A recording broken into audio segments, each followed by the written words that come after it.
Hello and welcome to the Joe Ligato Show. I'm your host, Dr. Joe Ligato, and we're going to be reviewing what the Americans think of the current Gaza genocide that is going on and how much they deep-throatedly support the Israelis and their genocidal intent, because a lot of Americans are Christian Zionists.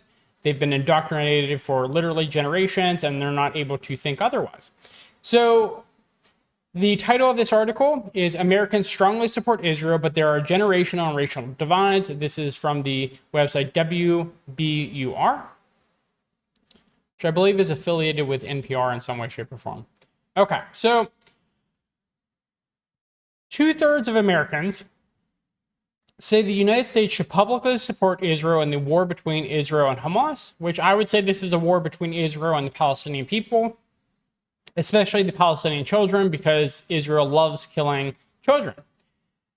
Okay, so this is according to the latest NPR PBS NewsHour Marist poll, but there are wide generational and racial divides on the question. At this point, more Americans, but not a majority, think Israel's response has been appropriate, which is ridiculous, though an overwhelming number of respondents are worried the war will spill over into a broader regional conflict. And again, I've talked about this, that any regional conflict would inevitably become a world war, so you do not want that. Okay?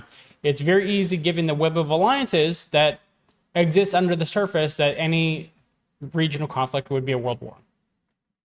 So the article goes on to say 7 in 10 Americans said they are paying close attention to the war, and even though most agree that the U.S. should publicly support Israel, President Biden, who has voiced strong public support for the Jewish nation, is not benefiting politically.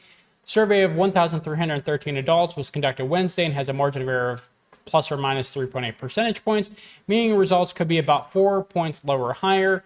Respondents were reached by telephone, using live interviewers, by text, or online. Okay, so this is a good sample size, and that's really what you would expect for the margin of error.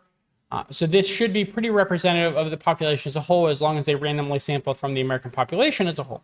So support for Israel. Overall, 65% said the U.S. should support Israel publicly. That's horrific. I don't understand how Americans can be so propagandized by the Pharisees, but that's the world we're living in. That was true of big majorities of both parties. 77% of Republicans, 69% of Democrats. Notably, independents were less likely to believe this. 54% thought the U.S. should publicly support Israel, but a third said the U.S. shouldn't say or do anything. But there are huge age and racial gaps. 78% of those 45 and older think the U.S. should take a publicly pro-Israel stance, but just 48% of those under 45 said so. So the baby boomer generation is a blight on the world. It is, American baby boomers, they're a blight on the world. They're just horrifically out of touch with reality. They don't understand that it's been their policies that have gotten the world to the place it is right now, which is not a good thing, because the world is declining. People think they're going to be worse off now than in 5 years or 10 years. And the baby boomers and those others, unfortunate from later generations that are also indoctrinated, they vociferously support Israel. So let's see what else this has to say. This is particularly true of the youngest Americans eligible to vote. Just 48% of Gen Z millennials said the U.S. should publicly voice support, as compared to 63% of Gen X, 83% of baby boomers, and 86% of silent greatest generation.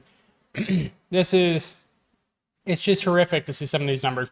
Along racial lines, just 51% of non-whites said the U.S. should take such a public stance supporting Israel, while 72% of whites thought it should. So you see where the propaganda lies there.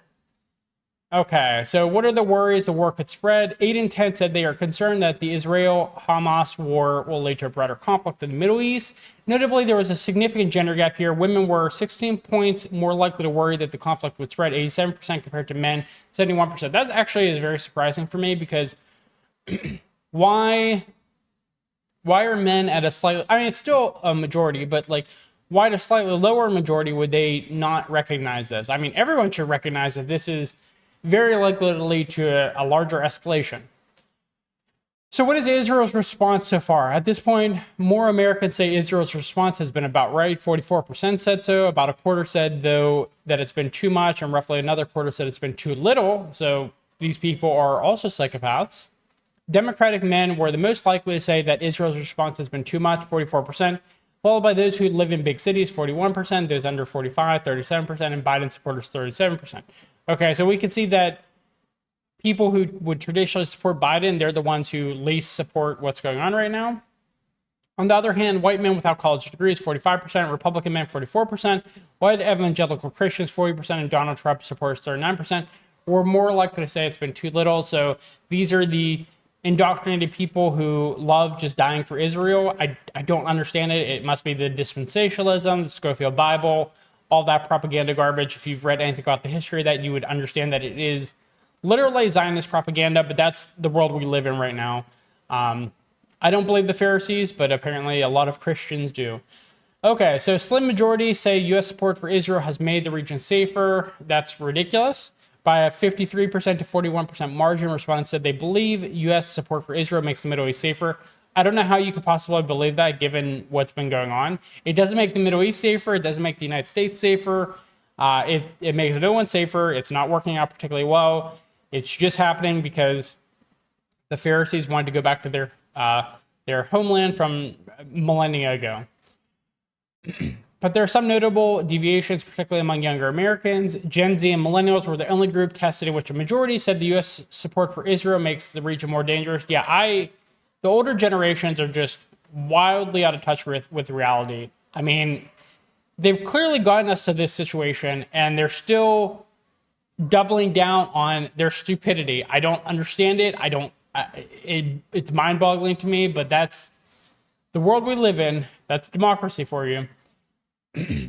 Because they still make up the majority of the voting population. So anyways, here again, there was a racial divide by 49 to 42% margin. Non-whites said the U.S. support for Israel makes the region more dangerous, while whites were 17% points more likely compared to non-whites to say U.S. support for Israel made the region safer. It is notable, however, that 36% of Republicans also said they believe the country's support for Israel makes the Middle East more dangerous. Okay, so there are some sane people in the Republican Party. That's a significant slice considering the sharper divides by party on many other issues. So we find that Biden is not benefiting politically from what is going on here, which is that there's certainly no rally around the flag effect for Biden at this point. And there hasn't been a rally around the flag effect for years because Americans do not consider themselves to be one tribe anymore. They consider themselves to be at least two tribes. And I would maybe argue that they're more than two tribes. But at this point, Americans do not see themselves as Americans. They see themselves as whatever more micro allegiance that they might have. So Americans so far aren't impressed with how the president has handled himself during this war, despite his strong show of public support for Israel, coming as 2/3 reports saying they want a strong show of public U.S. support. Biden has arguably taken a stronger pro-Israel stance than nearly any U.S. president, yet 52% said they disapprove of Biden's handling of this conflict. That seems to reflect just how sharp the U.S. political divide is at this moment, as that disapproval number is identical to Biden's overall job approval rating. Self-declared Democrats are largely in Biden's corner, okay, which is ridiculous because they're the people who most disagree with his policy on Israel, and yet they're most in his corner. So this is just a tribal conflict. Even if you disagree with someone, if they're part of your tribe, you support them.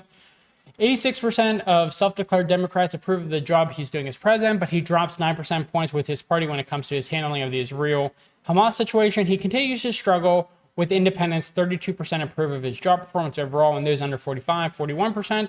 Even among groups that have supported him in the past, he lags in approval. Only 45% of non-whites approve of the job he's doing, 21 points below where he was with the group in the Marist poll shortly after he was elected to office. All three are key groups Biden needs in his corner if he hopes to be reelected. So yeah, it's becoming less and less likely that he's going to be reelected. This situation is not good for him. Wait, let me see. When was this? This was October 13th, this poll was taken. Okay, so this was only a few days after the war. So I believe that Americans are less favorable towards Israel at this point because they're seeing what heinous, psychopathic, genocidal liars Israel is. And so public opinion is definitely swinging against them. So I'm very happy that people are able to see reality because I've seen reality for a few years now. And so I know that we should not be supporting Israel. I could get into a ton of detail. I'm just going to stop there. So if you found this to be helpful, this NPR WBUR article on how Americans strongly support Israel, but there are generational racial divides, if you Found this to be helpful, please give us a thumbs up. It helps us in the algorithm. Please subscribe to our channel on YouTube and Rumble for more content. Leave us a comment in the comment box below. Any questions, concerns, critiques you might have. I read all of them. Thank you for watching, and I hope you have a good rest of your day. Bye.